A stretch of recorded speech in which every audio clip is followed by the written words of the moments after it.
Hello friends, Scrubbin' Time here. Have you ever picked up a book and become engrossed in a story so intriguing that you feel yourself transcend time and space and immersed within the world your favorite author has eloquently crafted for your reading pleasure? There are some stories so epic that they are etched into the skies.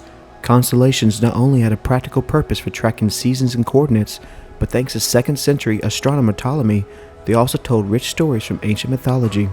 Here are a few of the famous constellations and the stories behind them. Aquarius is one of the oldest documented constellations. It's also one of the largest. Despite its size, it can be difficult to see with the naked eye, as there are no particularly bright stars that stand out. Aquarius is located near the other water-related constellations in what is referred to as a C-section of the sky. The name Aquarius means cupbearer in Latin.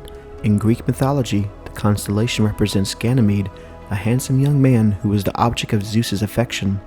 According to lore, he was brought to Mount Olympus where he served as cupbearer to the gods and was granted eternal youth.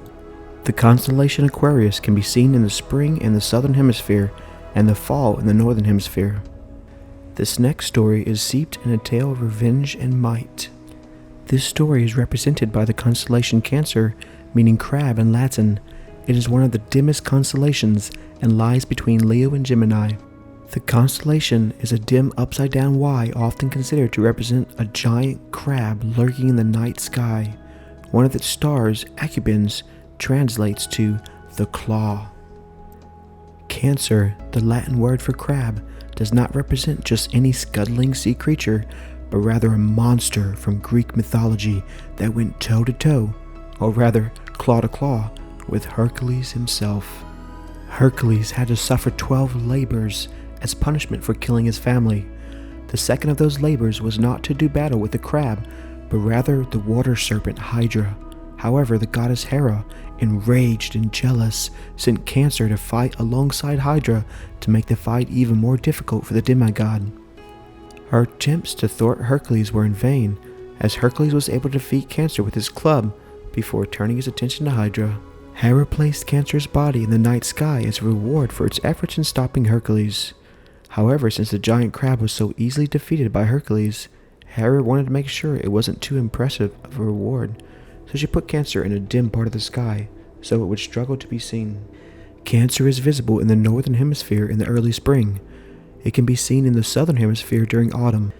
The constellation Taurus, also known as the Bull, is one of the oldest and most recognizable constellations, and is most famous for its giant red star called Aldebaran. It forms the bull's right eye and is the brightest star in the constellation, as well as the 14th brightest star in the sky. In Greek mythology, there are several stories involving the bull. In the most famous, Zeus transformed himself into a white bull with golden horns named Taurus after he fell in love with the Phoenician princess Europa. He used the disguise to carry Europa away to Crete on his back. The Taurus constellation is fairly easy to find due to its bright Aldebaran star and the prominent V shape which represents the head and horns of the bull.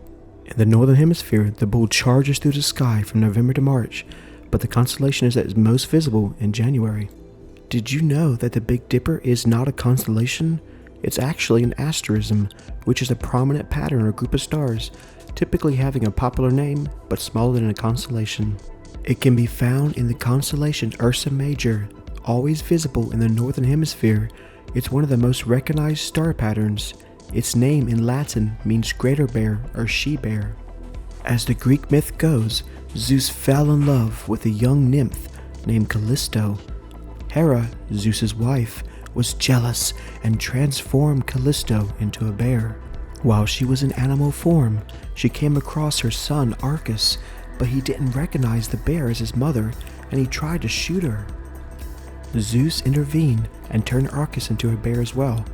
He placed Callisto, which is Ursa Major, and her son, Ursa Minor, permanently into the night sky. Ursa Minor, meaning lesser bear in Latin, represents Callisto's son Arcus in Greek mythology. Ursa Minor, also known as the Little Dipper, is famous for containing Polaris, the North Star. The constellation is visualized as a baby bear with an unusually long tail. It can be distinguished from the Big Dipper not only by its smaller size, but by the upturned curvature of the tail.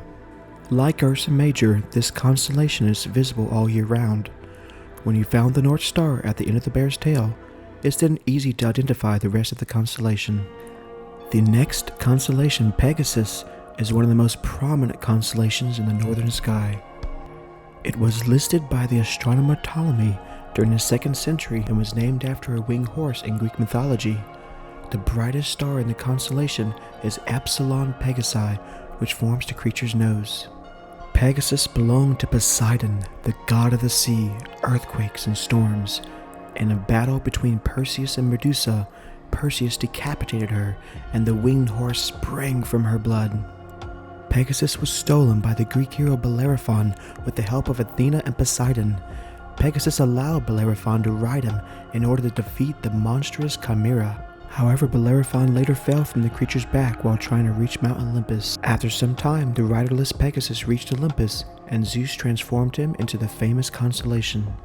Pegasus was also known for bringing thunder and lightning to Zeus whenever he needed it. In the northern hemisphere, the Pegasus constellation can be found high in the sky from the end of summer through autumn.